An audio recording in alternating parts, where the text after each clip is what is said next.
Hey guys, welcome to Jay's Tech and Travel by LTS, Loyal Tech and Security. Today I'm going to show you how to factory reset ASUS router. This is going to be a hard reset of the ASUS router, most of the ASUS router. So this is the router we have. It is turned on right now.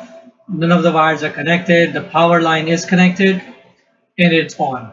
Okay, the way to do this is turn off the power. I'm gonna click this button once and it will turn off everything.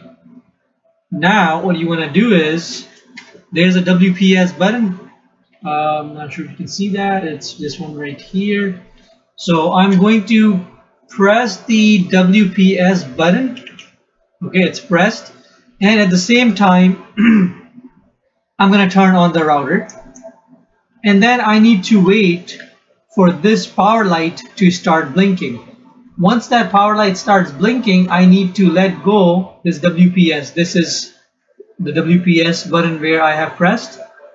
I'm going to let that go as soon as that blue light starts flashing. So you wait for that. There you go. I am going to let go of the WPS. I let go of the WPS and now it's reset.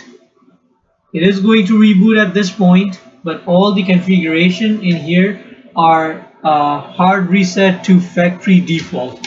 This is how you do a factory reset to the ASUS router. The other way, quickly, I just want to show you is there's a reset button. This is a soft reset. You can press that for 30 seconds and it will wipe out the configurations of your router. However, the hard reset, sometimes when you do that, it literally brings the router back to its original factory settings. It removes all the initialized data as well. So this is how you reset the ASUS router. If you like the video, please make sure to like and subscribe and hit that bell notification icon. For any future video recommendations you guys have, please drop me a comment and I will try my best to get those videos on for you. Until then, thank you and have a nice day.